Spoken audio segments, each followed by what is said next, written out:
I need the money by tomorrow morning, my daughter Tiffany demanded, handing me what looked like legal documents for her husband Brad's $400,000 debt. And don't forget, cash only, Brad added with that arrogant smirk I had come to detest. I simply nodded. Of course. 6 hours later, I was at the international airport. When they arrived to pick up their money, they found only a locked door and a small package waiting. When they opened it, the truth hit them like lightning. Betrayal, consequence, justice. The story begins now. Please subscribe to William's Revenge Stories and write in the comments what time it is where you are watching this right now. The doorbell rang 3 times in a row, each ring more impatient than the last. I put down my vintage bourbon and the quarterly financial statements, already knowing who was pulling into my circular driveway. Through the study window, I could see their black SUV gleaming under the security lights. Tiffany only knocked like that when she wanted money. I walked through my limestone foyer, passing family photos that suddenly felt like relics from another life. Tiffany at 6, missing her front teeth at the Christmas pageant. Tiffany at 18, high school graduation in her blue dress. Tiffany at 27, her wedding day at the big downtown cathedral. Every image now seemed to mock my own blindness. There she was with that calculated smile, the one that hadn't reached her eyes in years. Brad loomed behind her, checking something on his phone with the intensity of a man watching horse race results or football bets.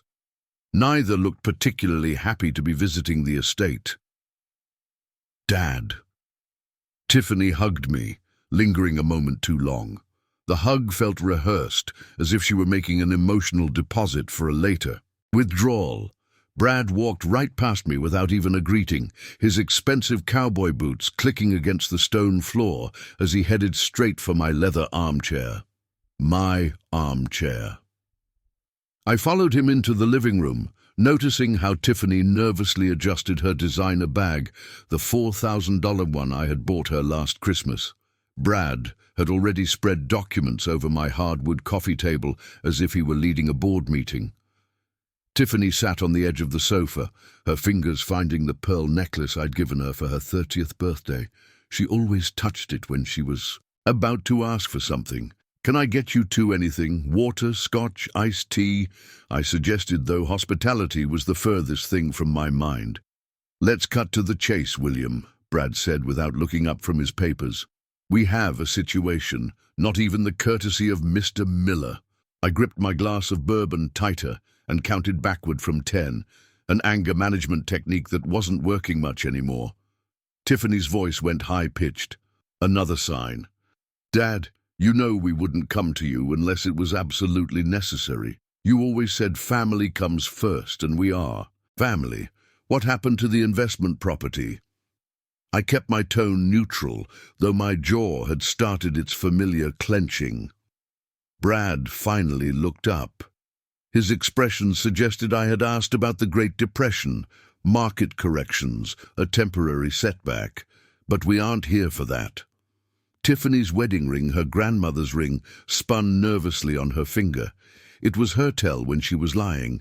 It had been since she was 12 and denied breaking my late wife's porcelain angel figurine. The thing is, Tiffany started, then stopped and started again. Brad has been working on this new project, an agricultural tech startup. Very promising, revolutionary, really. "How much?" I interrupted. The grandfather clock in the corner ticked for 3 long seconds of silence. Brad's cologne. Something expensive and overpowering mixed with the oak and smoke notes of my bourbon. Tiffany's heel tapped a nervous rhythm on the stone floor. "It really isn't that much for someone with your assets," Brad said, leaning back in my armchair. The leather creaked under his weight, a sound that had always been mine alone until tonight. $400,000. We need it in our account by tomorrow at 1100 a.m. The room seemed to tilt slightly. The migraine that always started behind my left eye in moments of stress began its familiar pulse. "Almost $500,000, said as casually as ordering a pizza. That's it." I started and stopped. Memories arrived uninvited. Teaching Tiffany to ride a bike in the town square. her college graduation from State University, walking her down the aisle at that luxury hotel. Had that little girl ever existed? Or had I imagined her? Dad, we wouldn't ask if we had another choice. Tiffany's fingers moved from her necklace to wipe her eyes, though I noticed there were no actual tears. The mortgage, the kids' schools. Do you know how expensive everything has gotten with inflation?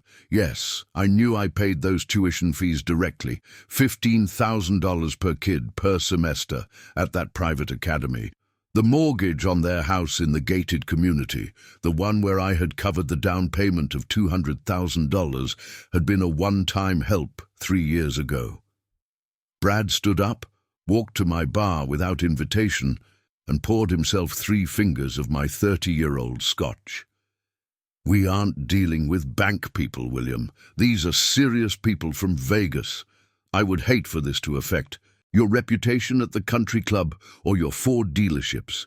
The threat floated in the air like Brad's cologne, thick, overwhelming and nauseating. My blood pressure spiked. The migraine exploded from behind my eye, through my skull. The room spun slightly, and I grabbed the fireplace mantel to keep myself upright. "Dad, you look pale," Tiffany said, not with concern, but with calculation, as if she were measuring my weakness for maximum advantage. Then she said the words that changed everything. "If Mom were alive, she would be ashamed of how you were treating us." The words hung between us. Like a knife, Tiffany knew exactly what she was doing.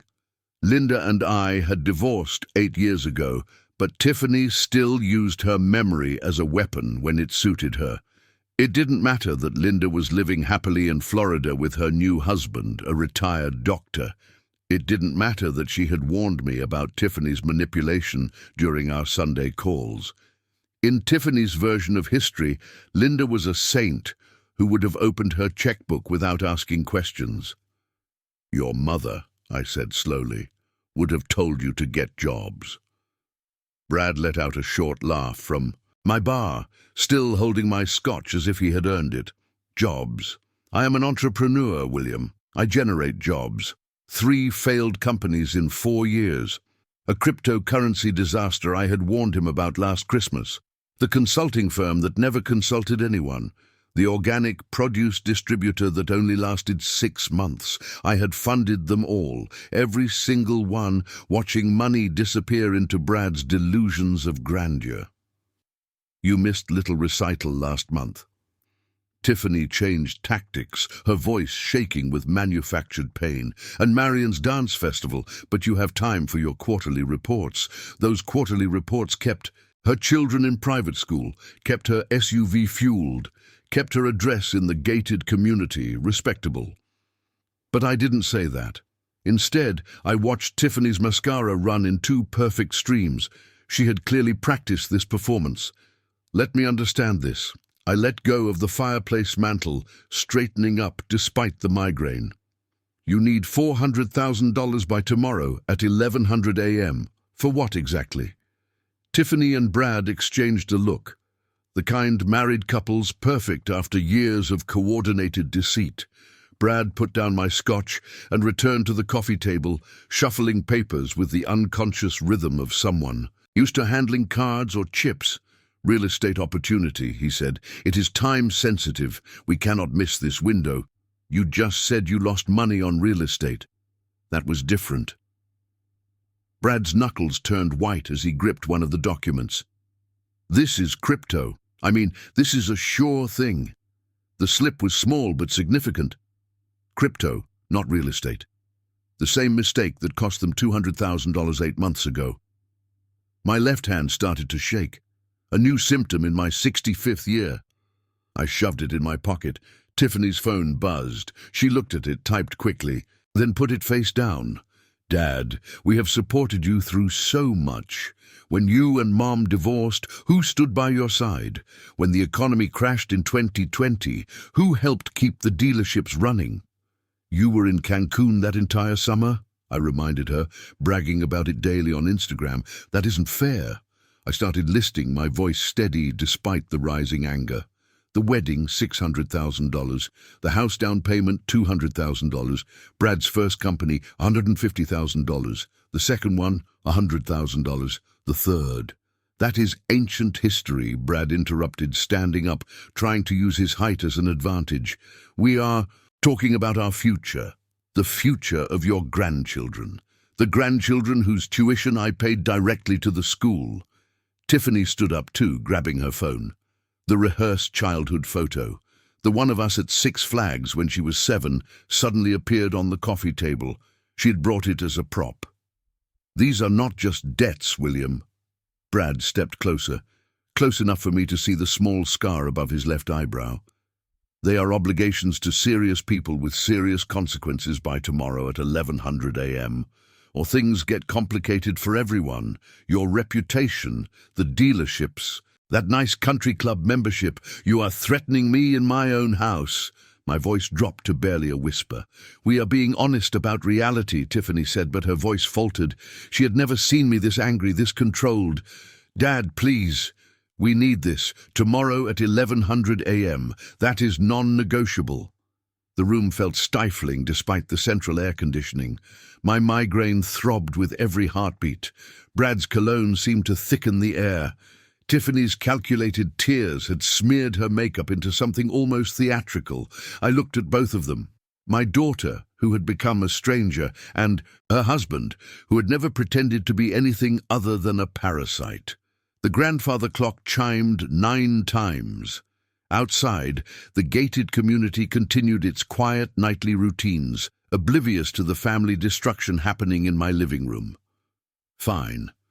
The word came out flat, exhausted. Tomorrow. Now get out. Tiffany mistook my exhaustion for surrender. She lunged forward, arms outstretched for another hug. I took a step back, letting her arms fall empty. Brad extended his hand to shake, squeezing too hard, establishing a dominance he had never earned. We knew you would understand, Tiffany said, gathering her designer bag. And her rehearsed photo. Family first, right, Dad? They left without another word, Brad's hand possessively on Tiffany's lower back, guiding her like a casino chip he had just won. I stood in the entryway, watching the distinct engine noise of their SUV fade down the street. The tail lights disappeared as they turned onto the main avenue of the neighborhood. I waited exactly 5 minutes after their tail lights faded before making the first call. Charles Hernandez answered on the second ring. Despite the late hour, 25 years of friendship and legal counsel meant he knew my patterns. I never called after 9 unless something was seriously wrong. They finally crossed the line, didn't they? His voice showed no surprise, only resignation. Tomorrow at 1100 a.m., I said, as if I were an ATM with a withdrawal limit. They finally exceeded. The house transfer papers are already filed, Charles, I said. I heard the rustle of papers on his end, only they don't know it yet. Remember, you insisted on keeping it in your name when you paid the down payment. What about Linda? She's waiting for your call.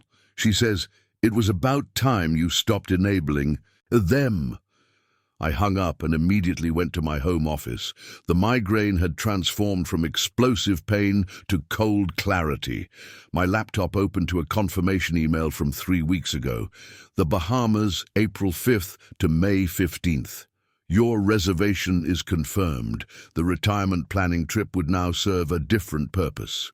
I called the airline, navigating the automated system with practical efficiency. The morning flight could be moved to 6:15 a.m. First class still available, 1 passenger. My safe opened with a combination I had never shared, not even with Tiffany. Inside, organized in labeled folders, lay 15 years of financial documentation. Each check, each bank transfer, each loan, the agreement Brad signed in December 2023, promising this would be the last request. Social media posts from Tiffany from the last year, printed and dated, showing her lavish lifestyle while pleading poverty, shopping sprees at luxury malls, dinners at expensive restaurants, weekend trips to resorts. I found an old shipping box in the garage, ordinary and unimportant. Inside, I arranged 3 sets of documents with the precision of a lawyer. First, the deed to her house. Second, the complete history of loans. Nearly $1 million in 7 years. Meticulously documented.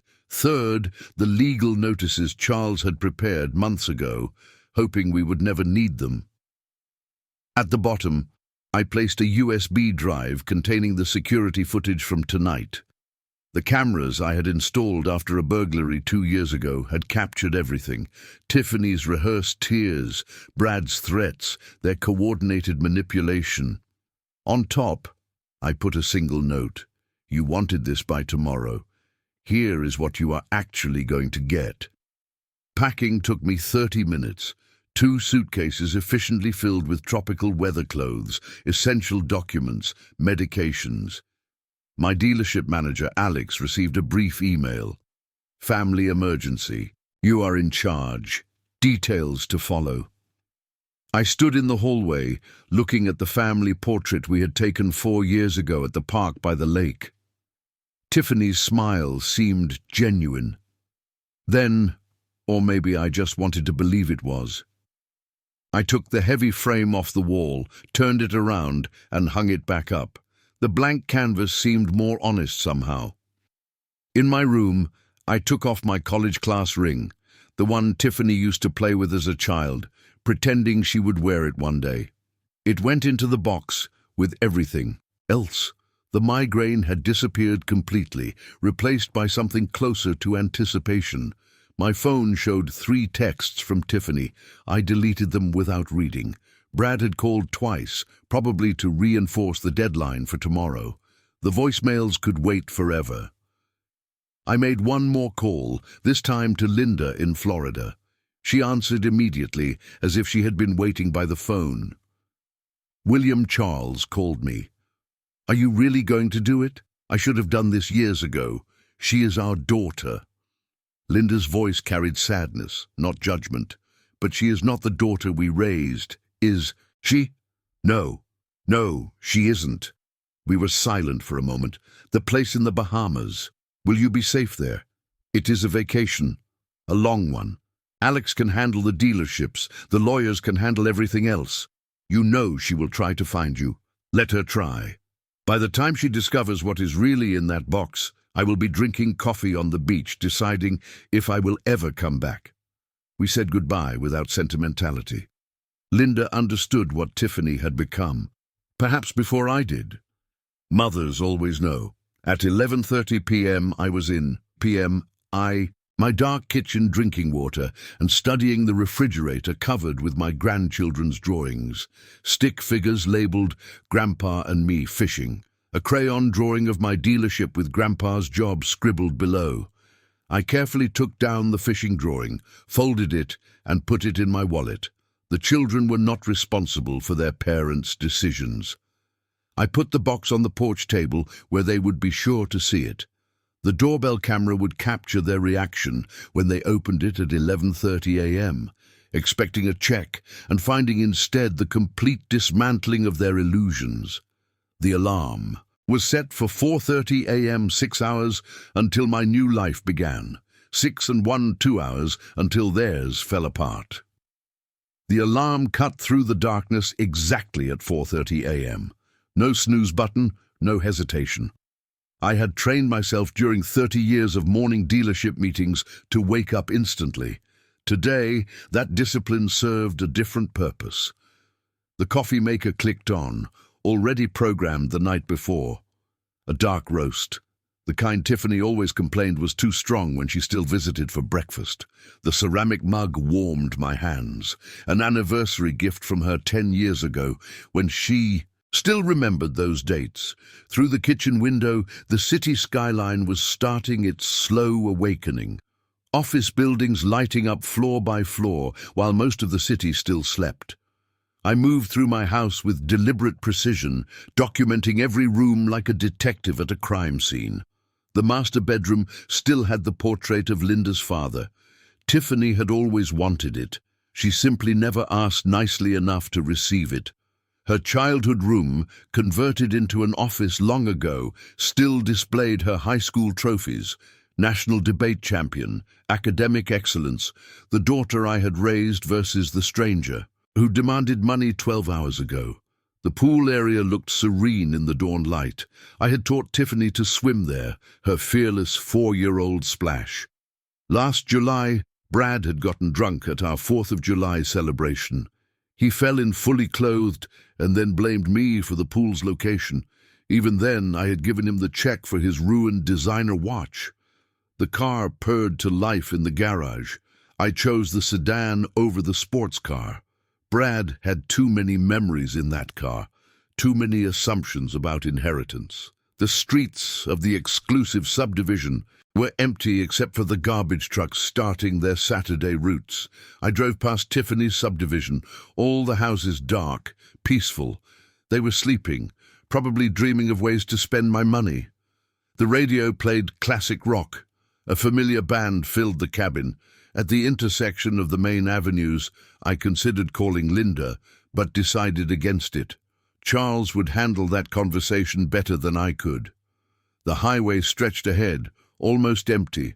I passed 3 of my dealerships, their lots full of inventory that would soon be Alex's responsibility. The main location still had my photo in the lobby. That would have to change.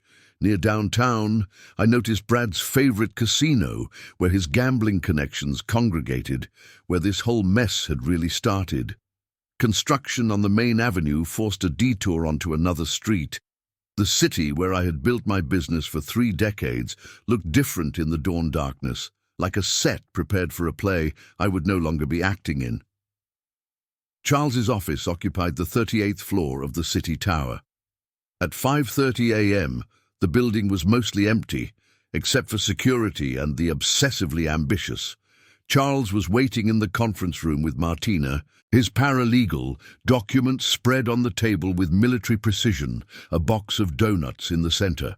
Our tradition for important deals since 2001. "You look surprisingly well rested," Charles observed, sliding the power of attorney across the table. "The first good night of sleep in months. I signed with my father's fountain pen, the one Tiffany didn't know existed. Limited scope, I see. Expires in 60 days. Property transfers and financial restructuring only. Can't have you selling my organs after all." My attempt at levity fell flat. We both knew this was necessary surgery, not revenge. Martina presented the property. Documentation with clinical efficiency.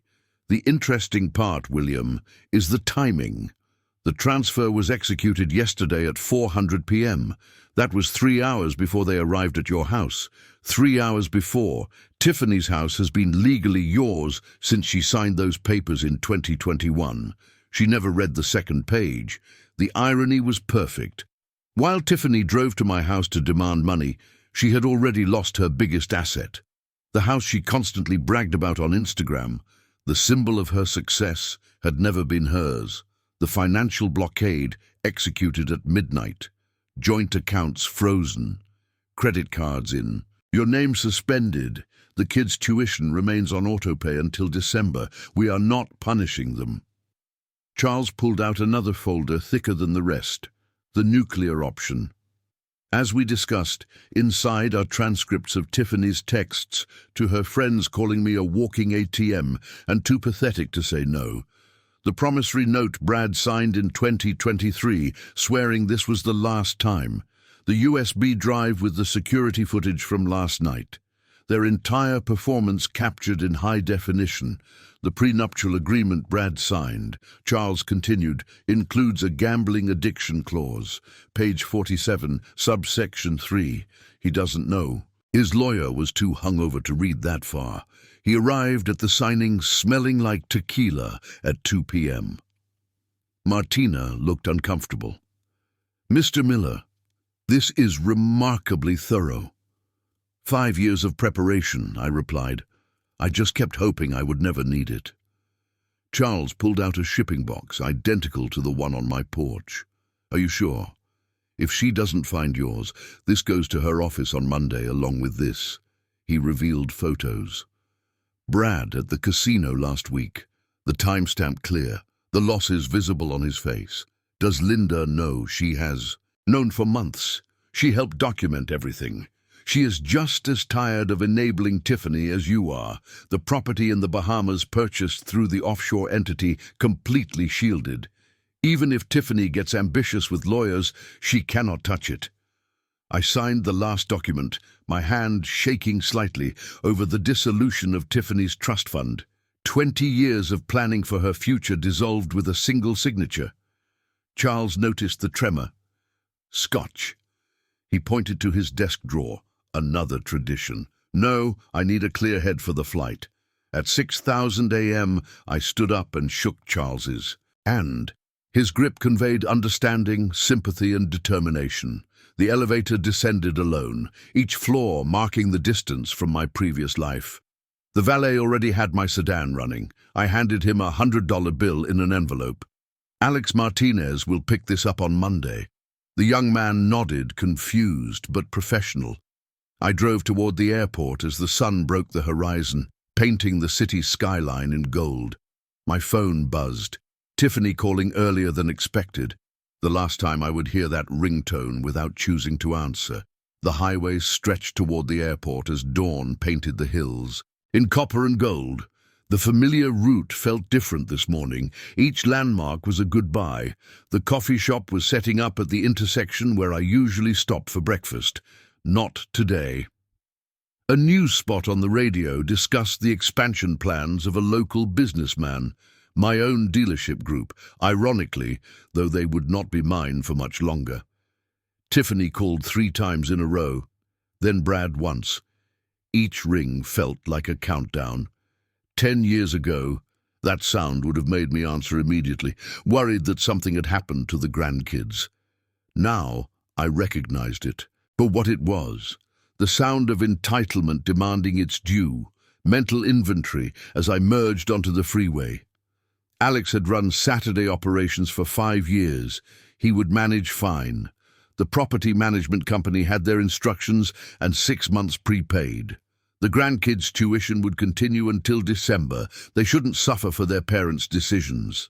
Everything else had ceased to be my responsibility at midnight. The south terminal of the airport emerged from the morning mist. The valet stand wasn't busy yet, just 2 attendants getting ready for the day's rush. Mike, who had parked my cars for 4 years, looked surprised. "Early flights, Mr. Miller, change of plans." I handed him the keys and an envelope. "Alex Martinez will pick this up on Monday. His information is inside. Everything okay, sir?" "Better than it has been in years." I didn't look back at the car. That car had taken Tiffany to her wedding, Brad to countless casinos, me to countless ATM withdrawals. I would let Alex decide what to do with it. The first-class counter was empty, except for Helen, who had checked me in for dozens of business trips. "The Bahamas today, Mr. Miller. I have. You on the 6:15 to Miami, connecting to Nassau." "That's right. Normal conversation masking a life-changing shift. 2 bags to check. That is all I need." As she handed back my passport, I pulled out a sealed envelope.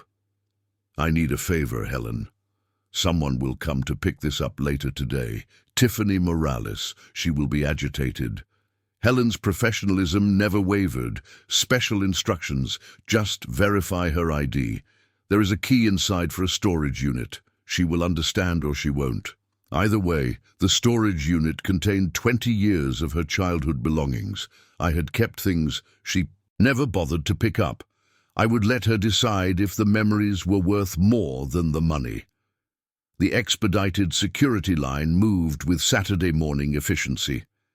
The usual agents recognized me. "Where to today, Mr. Miller?" "Business or pleasure?" "Neither personal." I went through the scanner, belt off, shoes in the tray. The mundane ritual of modern travel felt surreal against the backdrop of the deliberate demolition of my life.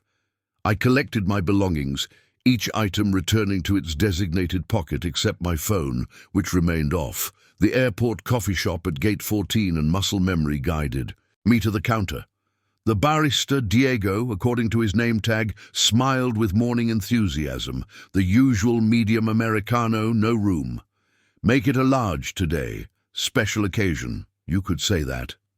I sat at the gate, The coffee warming my hands just like my mug at home had done 2 hours ago. My phone showed its final stats before I turned it off forever. 7 missed calls from Tiffany, 3 from Brad, 12 text messages, 2 voicemails. The last text from Tiffany caught my eye. "Dad, call me. I had weird dreams about money." I typed a reply. Dreams and reality are often different. I deleted it. I typed again. "Check the porch." I deleted that too. Finally, I typed, "Ask Charles Hernandez." Then I deleted that too. Instead, I turned off the phone, removed the SIM card, and threw both in the nearest trash can. The burner phone in my pocket would activate in the Bahamas. First-class passengers for Flight 4203 to Miami. Please begin boarding. The gate agent scanned my boarding pass with a practiced smile. The jet bridge stretched ahead, each step lighter than the last. The flight attendant welcomed me to seat 2A, window left. I'd accepted the offered champagne, unusual for 600 a.m., perfect for this moment. Other passengers filed past. A honeymoon couple, laughing and touching, constantly reminded me of Linda and me 35 years ago. A business traveler typed frantically on his laptop, chasing some deadline that seemed monumentally important. That had been me once, building an empire for a daughter who only saw ATM codes. An older woman settled into 3C with knitting needles and blue yarn, just like Tiffany's grandmother used to do before the arthritis. "Excuse me." A familiar voice made me freeze. Linda was in the aisle, designer carry-on in hand, looking exactly as composed as during our divorce proceedings. She settled into 2C across the aisle, close enough to talk, far enough to maintain the boundaries we had established a decade ago. "Charles called," she said simply. "Thought you might need backup. It isn't your fight anymore. It hasn't been for 8 years, but she is still my daughter. Someone should be there when you land." I must have looked confused. I bought the villa next door 6 months ago. Charles is really thorough. He found it, negotiated the deal, handled everything. I'm planning this as long as you have. The captain's voice interrupted. Slight delay for our last passenger. My chest tightened. Tiffany. Had she figured it out early?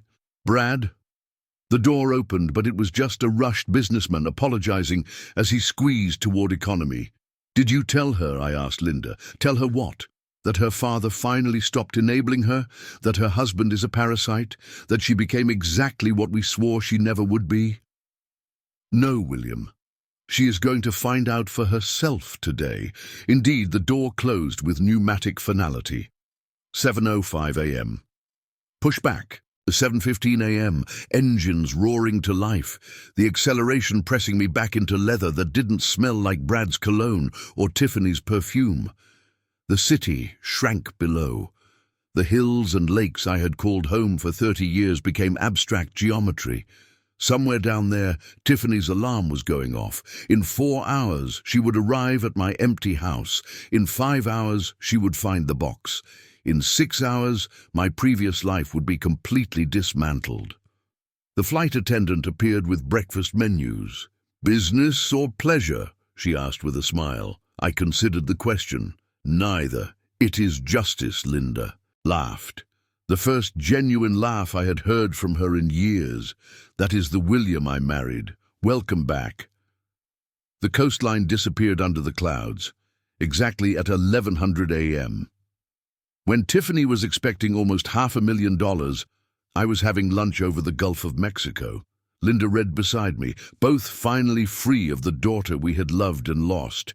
Years before the money ran out, I learned what happened next, the way I learned most things about Tiffany's life secondhand, through cameras and witnesses. A father watching his daughter's life like a documentary he couldn't turn off. Charles sent me the security footage 3 days later. I watched it on my laptop from the balcony in the Bahamas. The Pacific waves provided a strangely peaceful soundtrack to my daughter's collapse. The timestamp showed 1100 a.m., exactly when the first text arrived. "Your transaction has been completed." That was Charles confirming the house transfer had been recorded. At that precise moment, I was ordering seafood, and Tiffany was probably still sleeping off the hangover Brad had bought with my previous loan. Based on her Saturday routine, Charles had documented this too. Tiffany left her house at 10:45 a.m. The coffee shop charge at 11:02 confirmed it. A $6 latte on the credit card I had cancelled at midnight. The decline wouldn't register until Monday, when the weekend authorizations processed her last purchase with my money. Mrs. Fernandez, my neighbor of 12 years, provided the next chapter. She had called Charles at 11:20 a.m., speaking in her precise English that years of teaching had perfected. "Attorney Hernandez, they are here, Tiffany and the gambler. They do not know I am watching." The security footage resumed at 11:23. Tiffany's black SUV pulled into my driveway with the confidence of someone collecting their allowance. Brad checked his phone. Charles later confirmed he was tracking soccer scores, probably planning his next bet with my money. Tiffany applied lipstick in the mirror, the same red shade she had used to ask for her first car at 16, the down payment for her wedding at 27, the demand for $400,000 yesterday at 34. They walked to my door as if they owned it. Brad carried an empty designer briefcase, $2,000 retail, bought with my money in January. Empty, waiting for cash that would never come. Tiffany rang the doorbell at 11:25 A normal ring, not the triple demanding press from yesterday. She waited exactly 10 seconds. I knew her patterns. Then she rang again, longer this time. Brad cupped his hands against the side window, peering into my empty kitchen. "His car isn't here," Tiffany said loud enough for Mrs. Fernandez to hear from her garden. "So what? He has 4 cars. Brad's dismissive tone carried across the yard. "The lights are on timers." Tiffany noticed what I had programmed weeks ago. "Maybe he went to get cash from the bank. You said 11. We are barely past." They tried the door at 11:27. Tiffany's keys scraped against the lock, unable to find purchase. Charles' assistant had changed them at 7 a.m., 3 hours after I left for the airport. The confusion on Tiffany's face was almost worth the decades of manipulation. Brad saw the box at 11:28, just a shipping package on the porch table. Unimportant, except for Tiffany, written in black marker on top. He opened it casually, probably expecting a late birthday gift or an apology present. The first document he pulled out was the deed to her house. His face changed like a time-lapse photograph of rotting fruit. From confusion to disbelief to horror in less than 3 seconds. He dropped it, and Tiffany snatched it before it hit the ground. "What do you mean it is in his name?" Tiffany's voice reached Mrs. Fernandez's patio. Tiffany pulled out the next spreadsheet. Each payment, each loan, each gift meticulously documented. Total nearly $1 million in 7 years, not including the house. Her hands shook as she reached the final line. The photographs came out next. Brad at the casino last week, the timestamp clear, his losses written on his face. Then the promissory note he had signed swearing the December money was the last he would ask for. Tiffany's text messages to her friends, printed and highlighted. "Dad is too pathetic to say no, and he is going to cave, and my personal favorite. I deserve this money more than he does." At 11:33, Tiffany's phone buzzed. The first credit card declined, then another and another. The main card, the gold one, the department store card, all suspended, all in my name, all cancelled at midnight while she slept. Brad tried to call someone at 11:35. His bookie, Charles discovered later, who informed him that credit extensions required collateral, not promises. Tiffany collapsed on my porch steps, her designer dress crumpling against the concrete I had renovated last summer. She found the USB drive at 11:36:22. She plugged it into her phone with trembling fingers. Her own voice echoed from the speaker, tiny but clear. "Just take whatever he gives you. He's too pathetic to say no." Then Brad's voice. "We aren't dealing with bank people, William. These are serious individuals." The prenuptial agreement surfaced last. Page 47 was highlighted in yellow, the gambling addiction clause circled in red. Immediate forfeit of marital assets if gambling debts exceeded $50,000. Brad had passed that limit 3 years ago. Brad threw his briefcase against my front door at 11:38:17. The handle broke, the designer leather scattering across my porch. Tiffany's crying became audible on the recording. Not the pretty tears from yesterday, but raw, ugly sounds of someone realizing she had played herself. Mrs. Fernandez emerged at 11:39, her small frame holding her phone like a weapon. "I am calling the police if you do not leave. This is my neighbor's house. This is my father's house," Tiffany screamed, mascara creating abstract art on her cheeks. "Not anymore, Mr. Miller. Sent me the property transfer notice this morning. You are trespassing on private property." Brad ran to the car at 11:40, leaving Tiffany gathering scattered papers. Her fortune now just trash on my porch. She left some behind. The wind would take care of them. Brad peeled out, leaving tire marks on my driveway that the property manager would charge to his account.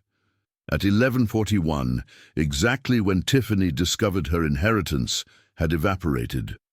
I was watching the ocean from a beachside restaurant in the Bahamas. The waiter had just asked me if I was celebrating an anniversary. "No, I," said my freedom. Charles called on Monday with the epilogue. Tiffany returned Sunday morning with a locksmith who refused the job once he verified ownership. She tried to jump the fence until the security company responded. The police gave her a warning for trespassing. Brad never returned. Charles heard he had moved into his brother's apartment in another city. The divorce papers were already filed. 3 days later, sitting on my balcony with Linda reading beside me, Charles asked if I wanted to see the full footage. "No," I said, watching the pelicans glide over the lagoon. The screams I had heard for 5 years were finally blessedly silent. Charles sent me the parking lot footage. 3 days later, I watched it from my terrace in the Bahamas, gentle waves in the background while my daughter's life imploded on my laptop. The timestamp showed 7:00 p.m. on April 4th, exactly when I was having my first peaceful dinner in years. Her SUV screeched into the underground parking of Tiffany's condo building.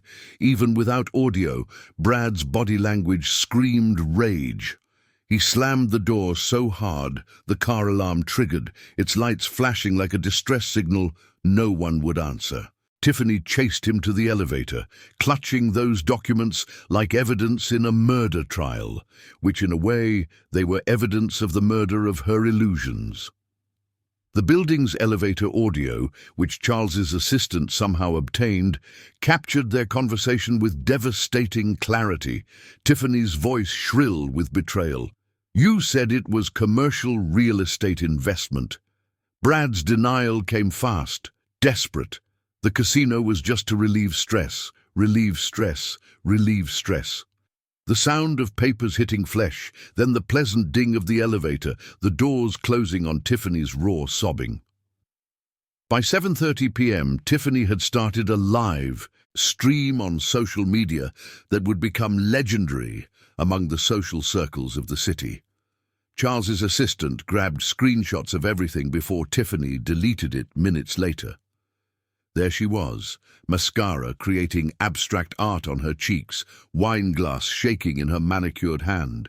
When someone you trust betrays you, she held the house deed toward the camera.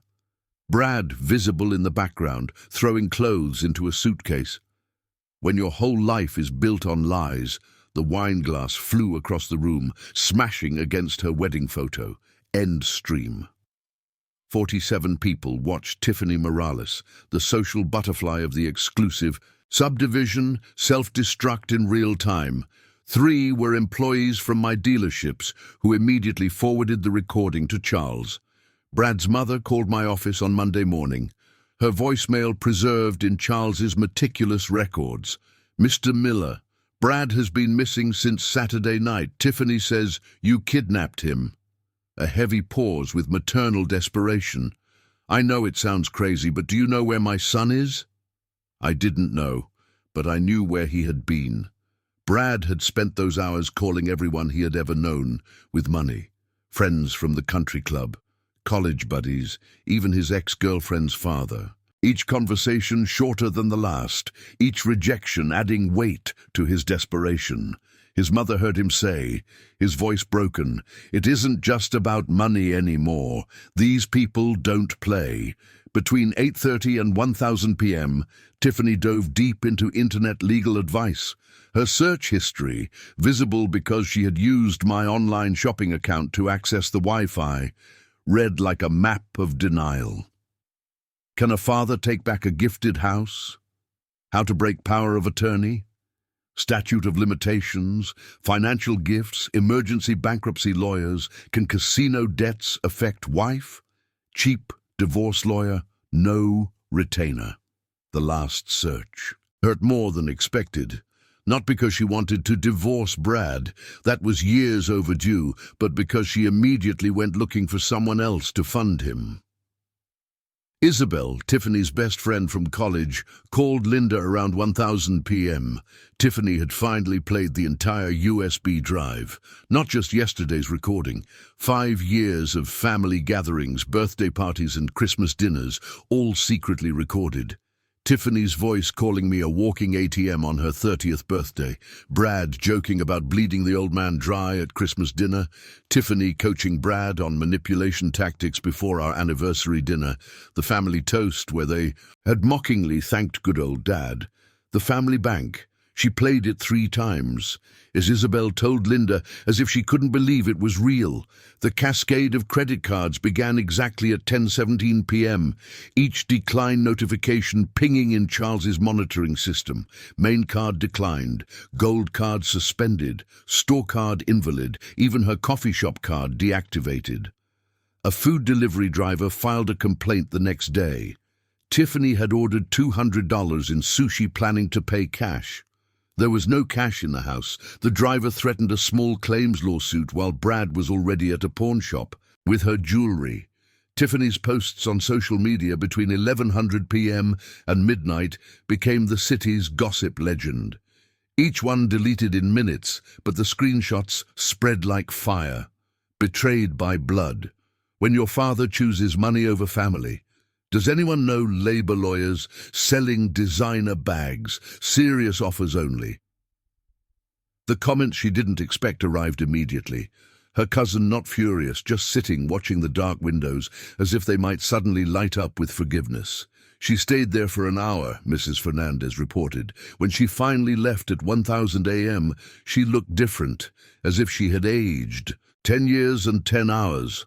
By midnight on April 4th, Tiffany had lost access to $2 million in assets, discovered $400,000 in hidden gambling debts, realized Brad had gambled away their savings, discovered she never owned her house, and learned her mother had known everything for months. Charles asked if I felt guilty about the recordings. I told him the only thing I regretted was not starting to record sooner.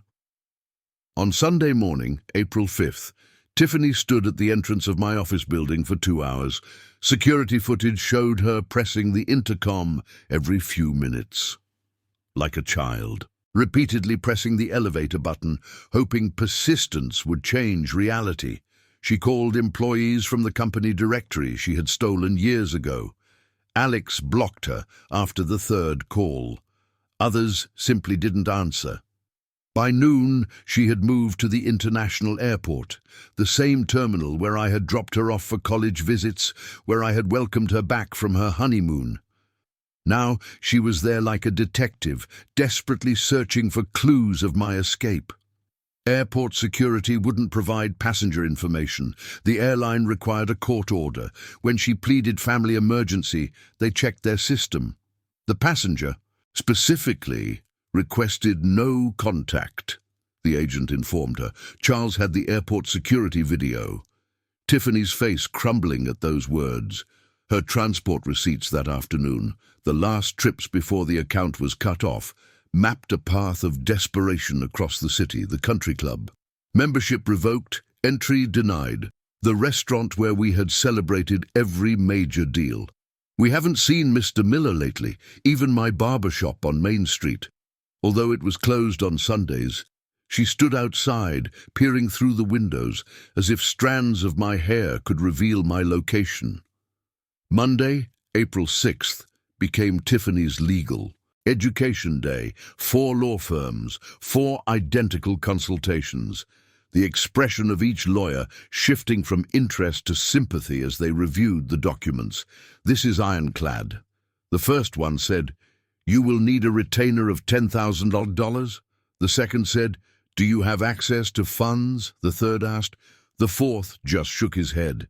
The dealership confrontation at 1000 p.m. hit employee social media. Tiffany stormed into the main downtown location, demanding answers from Alex.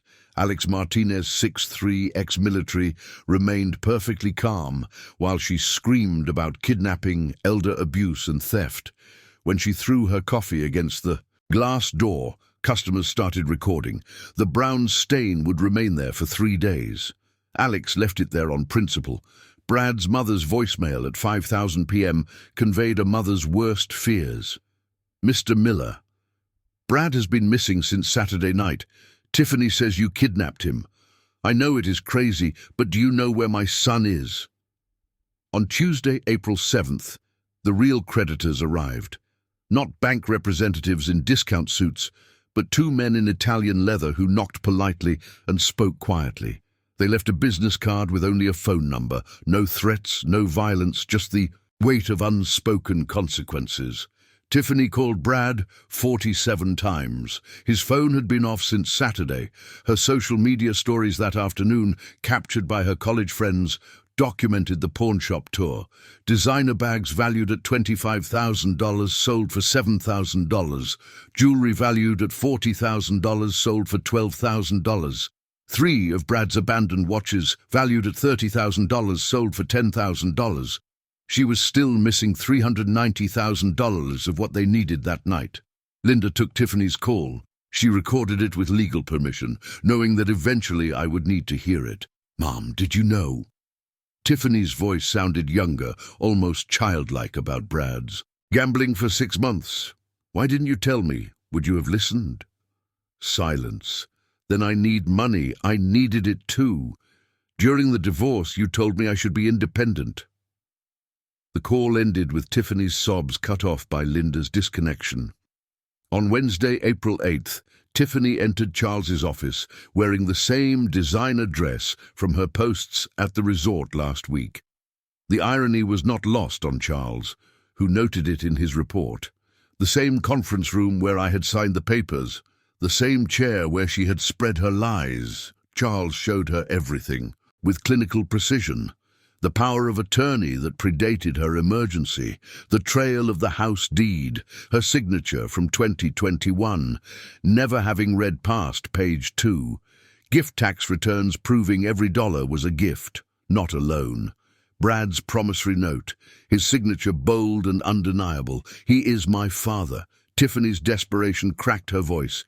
"He has to help me legally. He doesn't. What about support for the grandkids? Trusts in their names only. Untouchable until they are 18.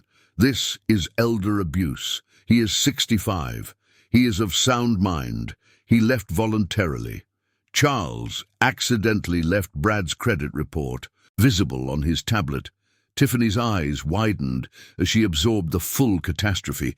$400,000 in gambling debts, $180,000 in personal loans she never knew about, $90,000 in credit cards he had hidden, even an attempted second mortgage on her house denied due to ownership issues. The final envelope slid across the mahogany table with a whispered promise. Mr. Miller authorized one last gift. Inside a cashier's check for $10,000 and a note in my handwriting for a fresh start. Dad. Tiffany tore it in half. The pieces fluttered to the floor like dead leaves. She immediately asked if there was another one. There wasn't. There never would be. Meanwhile, I was learning local dances from the locals. Wealthy William, they called me, laughing as I butchered the moves. My blood pressure had dropped 15 points. I slept 8 hours straight. I hadn't thought about Tiffany in 2 days, until Linda mentioned her. On Wednesday night, Charles reported that Tiffany left his office at noon. Security footage showed her sitting in the lobby until the building closed at 9:00 p.m. The guard said she asked if I ever talked about her. He lied, Charles said. She said thank you and left. That night in the Bahamas, I dreamed I was teaching Tiffany to ride a bike again, but this time, when I let go, she kept pedaling until she disappeared. The local newspaper article hit my feed on April 15th. Local businessman missing after financial scandal. Brad Miller, 36, hadn't been seen since April 6th. Wife filed missing person report. Police found no evidence of foul play. His car in the airport, long-term parking. Ticket to Argentina purchased but never used. The creditors returned to Tiffany's condo on April the 16th. More insistent this time, according to the police report Tiffany filed. They left a photo from February. Brad at the casino, chips scattered on the table, owing $500,000. Tiffany requested a restraining order. The judge asked about the money owed. Order denied. Her garage sale that weekend became neighborhood entertainment.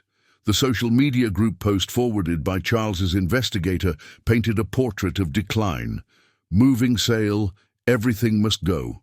Furniture that once hosted charity galas, $150. Brad's custom golf clubs, $20. Wedding china luxury crystal, $40 for the set. Her wedding dress preserved in acid-free paper. No buyers at any price. A neighbor posted, sad. A year ago, she hosted that charity gala here, raised $40,000. By mid-April, Tiffany's job applications flooded the city's job market. 40 positions in 2 weeks, tracked through professional networks, interior design firms, employment gap too long, sales positions overqualified. Finally, Macy's hired her, the same store where she had spent thousands monthly. Starting salary, $15 an hour plus commission. The universe's sense of irony remained intact. On April 18th, an eviction notice appeared on her condo door. 3 months behind on the mortgage. Brad had handled the finances, never mentioned the mounting debt. $2,200 monthly payment, $12,000 owed, plus late fees. Deadline May 18th. Pay or vacate. She discovered this after returning from her first day at the store, still wearing the employee tag she had once ignored on others. The divorce process on April 22nd read like a corporate dissolution. Abandonment cited as cause. Brad to be served. Location unknown. The judge allowed notification by publication in 3 newspapers. Cost $500. Tiffany didn't have. She used her employee discount to buy a suit for court. The first clothes she had bought with earned money in 7 years. While Tiffany rebuilt herself from the ashes, I was building something new in the Bahamas. My days developed a rhythm I had forgotten existed. Sunrise with the tropical birds, coffee, watching the lagoon. Morning swims in water so clear I could see my feet.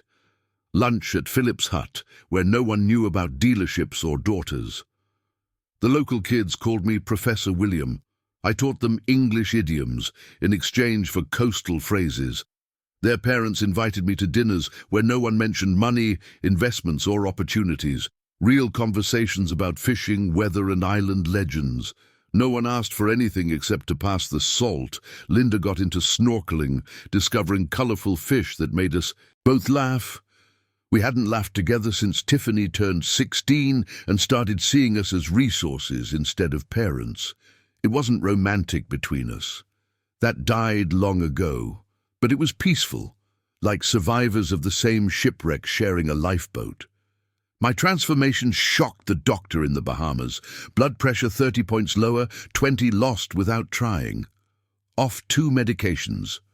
What changed? He asked in accented English. Everything and nothing. I stopped funding other people's lives and started living mine. On April 28th, a gossip site published the news. Missing city businessman spotted in Argentina. Brad Miller working at a vineyard in Mendoza under a fake name. The photo showed him carrying crates 15 lbs thinner. No wedding ring. Extradition unlikely for civil debts. Tiffany commented on the article with just 2 words: good riddance. On April 30th, Tiffany finally used the key to the storage unit at the airport. Mike reported what she found: every childhood item she had stored, photo albums she thought she had thrown away. Her grandmother's jewelry assumed lost in the divorce. A savings bond of $50,000 in her name maturing in a year, and a note in my handwriting for when you remember who you were before the money mattered. Dad, the email arrived on May 2nd, sent by Charles. Attorney Hernandez, please tell my father I found the storage unit. I understand now. I'm sorry. I'm working at Macy's. I'm surviving. Maybe that is the lesson. Do not tell him. But is he happy? Tiffany. Charles asked if he should reply. May sunset on the beach. Linda reading beside me. The same musician from my first night playing nearby. The same place where Tiffany was discovering the box that changed everything. Tell her yes. I told Charles over the phone. Tell her I'm happy, and tell her the bond was her mother's idea. Anything else? Tell her I will be here when she's ready to visit, but she pays for her own ticket. That night, I watched the local families on the beach. 3 generations playing together, no one looking at phones, everyone engaged in real conversation, poor by my country's standards, rich in every measure that mattered. Tiffany texted Charles, "Thank you for telling me. Maybe Christmas if I save enough." The first time in 5 years she had mentioned saving for something. On May 10th, Philip's band played at the beach bar. They dedicated a song to Wealthy William. Not the classical piece this time, but a local folk song about a man who found treasure by giving it all away. Linda translated with tears in her eyes. It wasn't really about me. It was about all the expats there, all running from something, all finding something else. Charles called that night to say Tiffany had sold her SUV, bought an 8-year-old simple car, opened a savings account, posted on social media about the dignity of honest work. Should I keep monitoring her? He asked. No. The lesson was learned. The teaching is over. The learning is perhaps just beginning. The eviction notice had been on Tiffany's door since April 18th for May 15th. Charles told me she had exhausted all options, pleading with property management, offering partial payments, even trying to negotiate with the building owner. She never knew I had sold that property to an investment trust in January, anticipating this exact moment. Building security footage showed her renting the smallest moving truck available that Saturday morning. Loading it alone took her 10 hours. Mrs. Peterson, whom Tiffany had complained about for years regarding her noisy grandkids, offered help from her balcony. Tiffany's pride, even broken, wouldn't let her accept. She struggled with the leather sofa she had bought with my money, dragging it inch by inch to the truck while neighbors watched from their windows. The storage unit she could afford held everything except clothes and her laptop. 1 month prepaid, the cheapest facility in the city. Pure irony. Her unit was directly next to the one I had left her, the one with the bond. She walked past it daily, never realizing. On May 20th, the final communication from Brad arrived. A certified letter from Argentina requiring signature. The mailman later provided an affidavit for Tiffany's divorce proceedings, describing how her hands shook as she signed, inside a page in Brad's handwriting. Tiffany, by the time you read this, I will have a new name and a new life. The men looking for me won't find me. Don't you try either. I regret your father's money, but you were the one who said he would never cut you off. We both gambled. We both lost. The prenup your dad made me sign means you get nothing from me anyway. Consider us even. Jerry, her store manager, called Charles concerned. Tiffany didn't show up for 3 days. When she returned, she had lost 10 pounds. Her eyes sunken. The manager almost fired her. For the first time in Tiffany Morales' life, she begged, literally begged. She kept the job, promising perfect attendance going forward. May 30th, eviction day. Tiffany's new address. A studio above a taco bar in a working-class neighborhood, the same neighborhood she had called dangerous when visiting college friends. 350 square ft, a window AC unit that rattled like dice in a cup, shared laundry in a basement that smelled like mildew, $800 a month, cash only, no credit check. The second job started June the 1st, night shift at a diner, 1100 p.m. to 7 a.m., the same diner where she had made a scene 2 years ago demanding the manager for cold coffee. Now she served drunk college students and exhausted hospital workers for $8 an hour plus tips. Her new schedule became robotic. Wake up at 500 p.m., store from 600 p.m. to 1000 p.m., sleep from 30 p.m. to 1000 p.m., no sleep patterns shattered, store until 10 wak, diner from 11 to 7 wak, repeat. Sundays off were spent doing laundry and meal prepping, rice and beans, the cheapest chicken she could find. Linda visited on June 10th. She called me that night, her voice careful. Tiffany had hung an item on the water-stained wall of the studio, our photo from her college graduation. The designer clothes were gone, replaced by discount store basics, 30 lb thinner, cheekbones sharp as accusations. Her conversation, according to Linda, went like this. I helped your father plan this. I know. Are you angry? I was. Now I'm just too tired to be angry. The bond was my idea. An insurance policy for when you hit rock bottom. This is rock bottom. No, rock bottom is when you stop blaming everyone else. Tiffany's admission came slowly, like pulling teeth. I was a terrible daughter. You were a spoiled daughter. Is there a difference? Terrible cannot be fixed. Spoiled can be overcome. The holiday weekend arrived with the usual summer heat. Tiffany worked a double at the store, time and a half for holiday pay. The diner was packed later with drunk parters. She made $300 in tips in one night, the most cash she had touched since April. The diner's security camera captured her at 7:15 a.m. on July 15th, sitting in her simple car, counting tips, crying. Not the manipulative tears I had seen so often, but something raw. Later, she texted Charles that it was the first money she had truly earned. No manipulation, no last name, no expectations, just work. Her phone log showed a text written but never sent. Dad, I made $300 tonight completely alone. I know you won't see this. I know I was awful, but I wanted you to know I am starting to understand. She deleted it, but the phone. Company records remained. Meanwhile, in the Bahamas, the dry season had begun. I had started teaching English at the local school, volunteer work. The kids called me Professor William. No one knew about my money. Linda painted terrible seascapes, selling them to tourists for $20, donating the proceeds to the school. We dined together most nights. Simple food, fish, fruit, garlic, better than any meal at the country club. Charles sent his latest update. Tiffany is working 2 jobs, living in a studio, surviving. My reply, stop monitoring. She needs to do this alone now.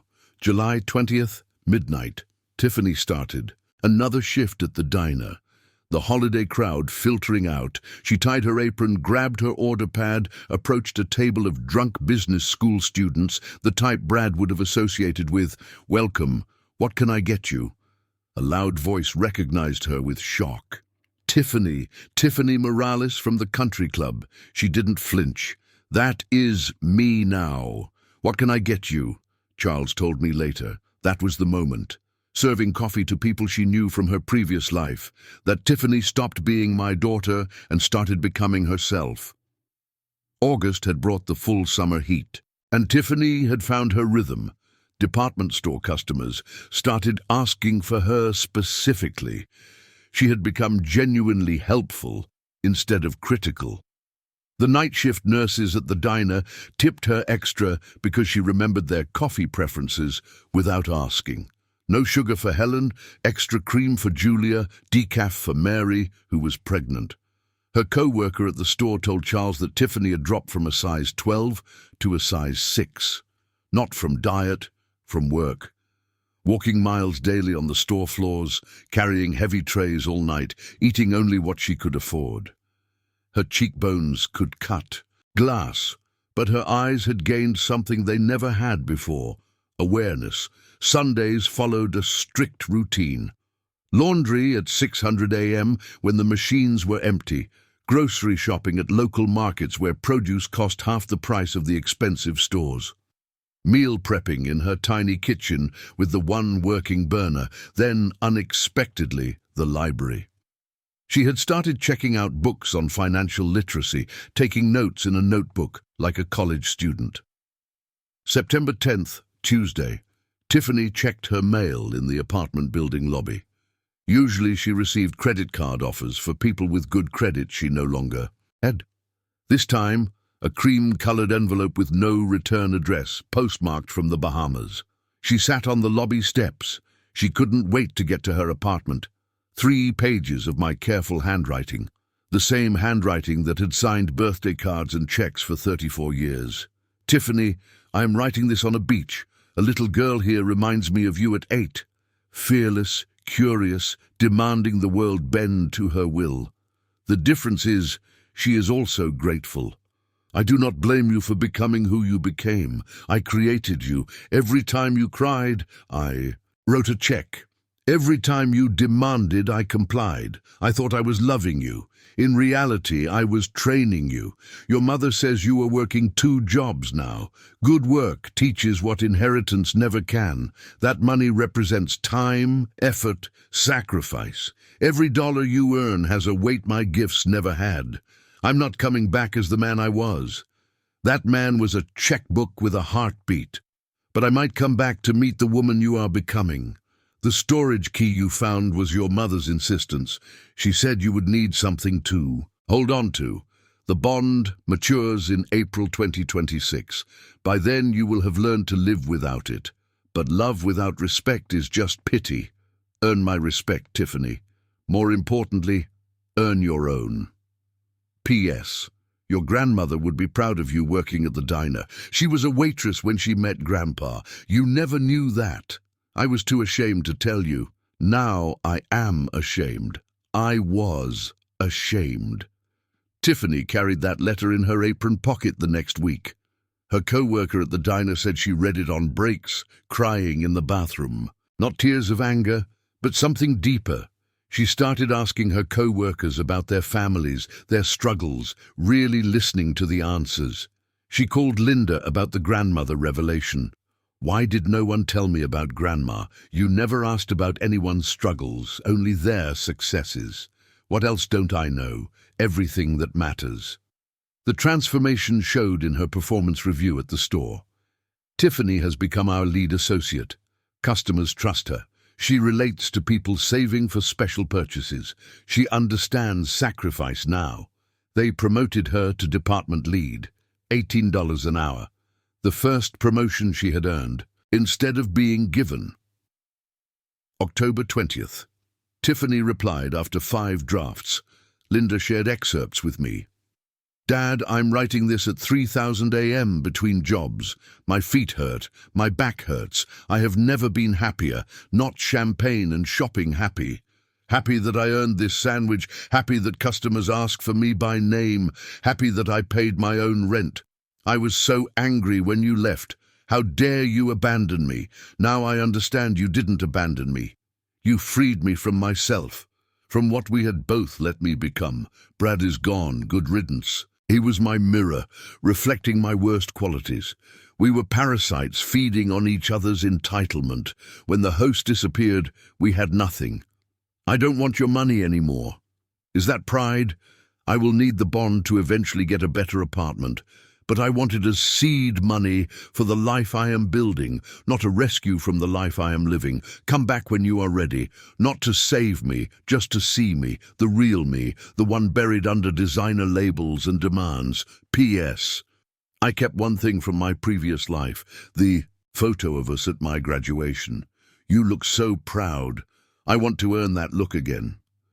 The letter reached me on October 15th. I read it on the beach while Linda looked over my shoulder. Does she understand? I asked Linda. Understanding it and living it are different things. Give her time. How much time?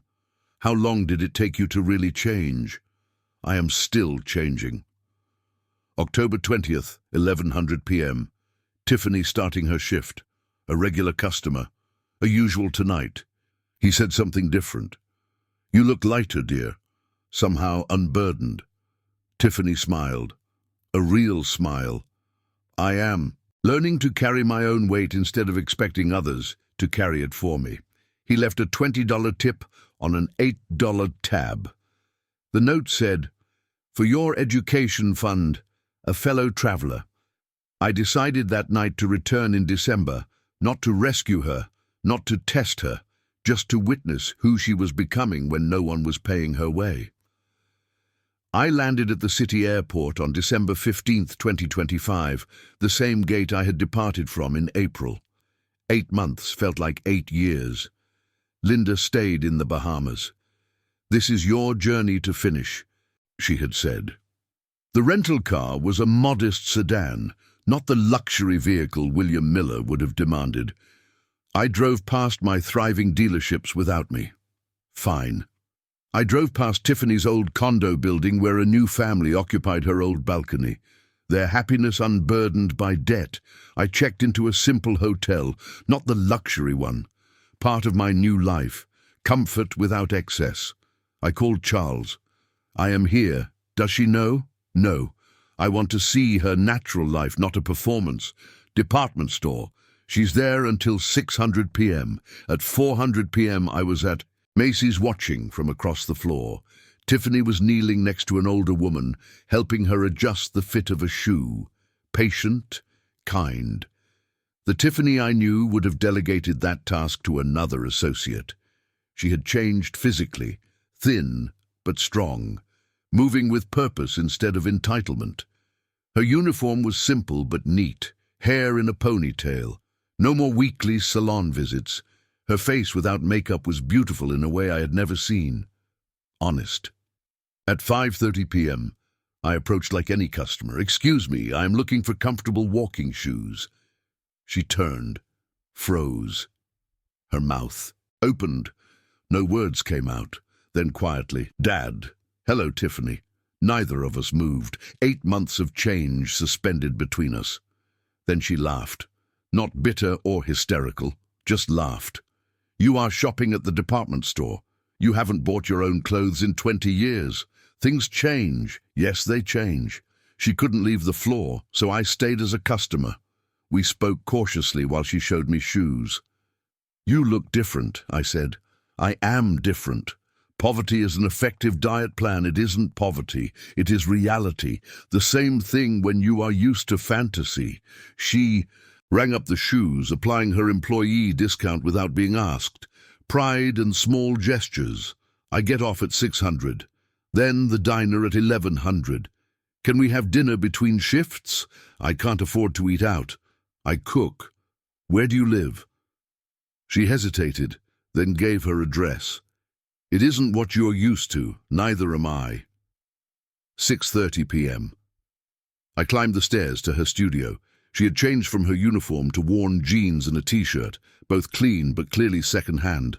The apartment was tiny, but spotless. 1 chair, 1 stool. She gave me the chair. "It isn't much," she started. "It is yours. That makes it everything. On the wall, our graduation photo on the counter, my letter on a small shelf, financial planning books from the library. I cooked pasta with the groceries I had brought, basic but fresh. She watched me cook something we hadn't done together since she was 10. "Mom says you are teaching in the Bahamas. Volunteer Spanish to local kids for free. The best things I have done lately have been free." We ate at her tiny table with plastic plates and mismatched forks, better than any dinner at the country club. "I hated you," she said suddenly. "I know. I really hated you. I wanted you dead. I know. How could you leave me with nothing? How could I have left you with everything? I was killing you. We were killing both of us." "Yes." The silence settled. It was awkward, necessary. At 900 p.m. she needed to get ready for the diner. I pulled out an envelope. "This is not a rescue. It is an investment. Inside a check for $5,000 and a contract. What is this business proposal? Do you work for me? Not. At the dealerships, new project teaching financial literacy to young adults. You know the cost of not knowing. I am not qualified. You are uniquely qualified. You have been on both sides, rich without understanding, poor with an awakening. She read the contract carefully. Fair salary, no special treatment raises based on performance. This isn't charity, this is business. If you fail, you are fired, daughter or not. And if I succeed, then you will have succeeded. At 10:30 p.m., she had to leave for the diner. She hugged me, the first real hug in years. No manipulation or performance. Connection. I will call you tomorrow after reading the contract again. Read it 3 times. That is another lesson. I am learning. We both are. 1 month later, Tiffany accepted the position, but kept her weekends at the diner for 6 months. She wanted a backup plan. Smart. Her first financial literacy workshop had 12 attendees. A year later, she was speaking at universities. 2 years later, she was writing curriculum for school districts.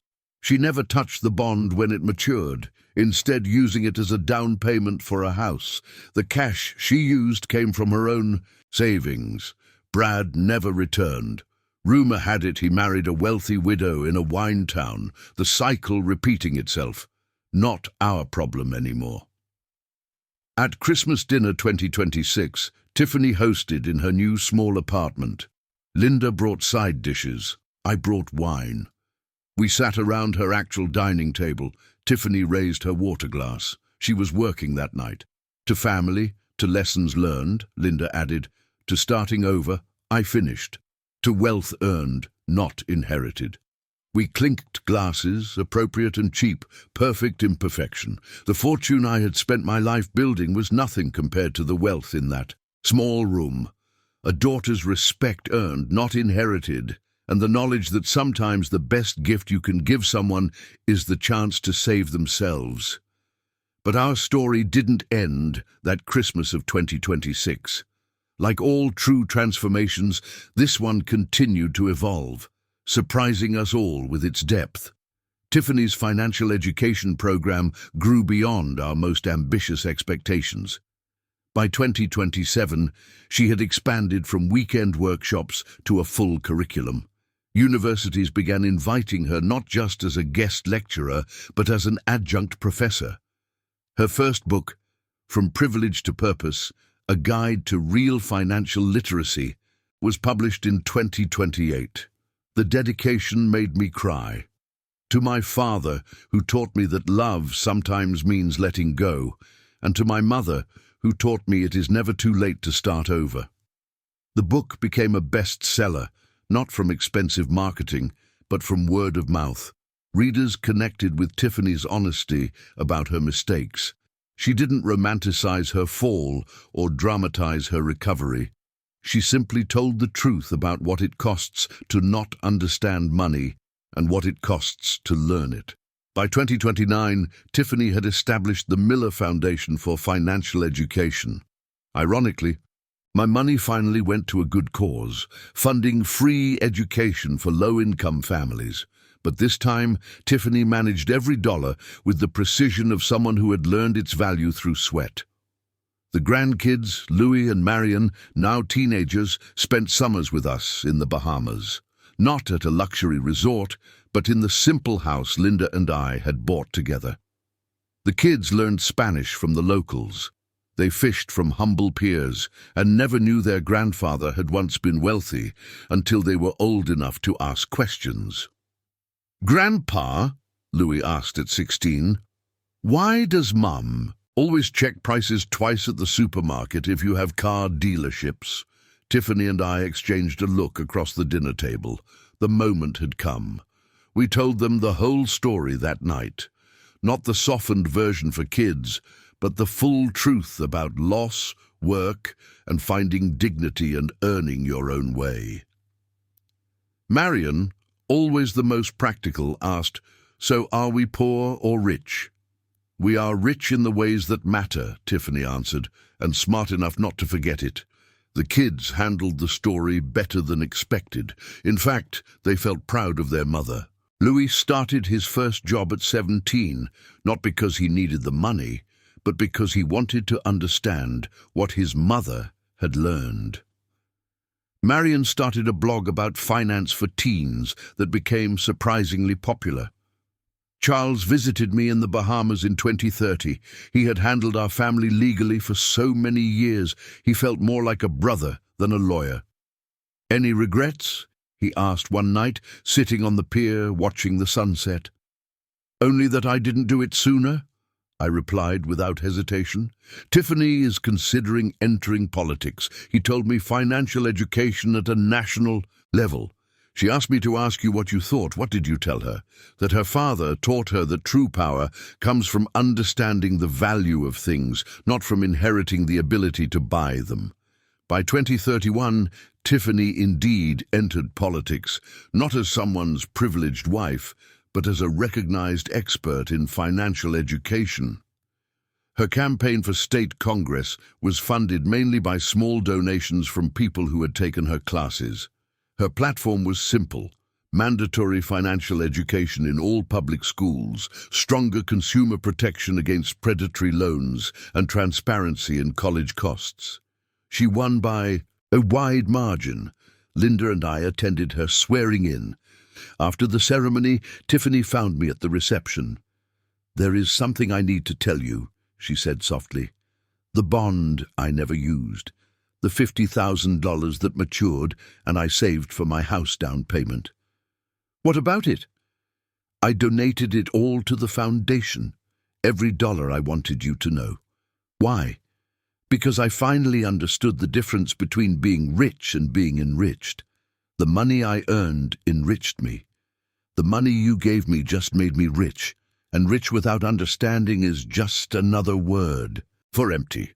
That night, I called my financial advisor for the first time in 5 years. "George, I need you to do something for me." "Anything, Mr. Miller. I want to establish an educational trust. Every dollar I earned in those dealerships, I want it to go to fund free financial education in the country. But there are conditions." "Tell me." "Tiffany manages everything. Every dollar must be earned through work or merit. No scholarships given for last names or connections, only for effort and real need. And no one can know it came from me until after my death." "How much money are we talking about?" "Everything. The dealerships, the properties, the investments, everything except enough for Linda and me to live simply and comfortably until we die." George remained silent for a long moment. "Mr. Miller, that is. Those are tens of millions of dollars, the money that should have been used to educate from the beginning instead of spoiling." The trust was established in secret. Tiffany never knew until after my death in 2034 that all her work had been funded by the man whose money she had once despised.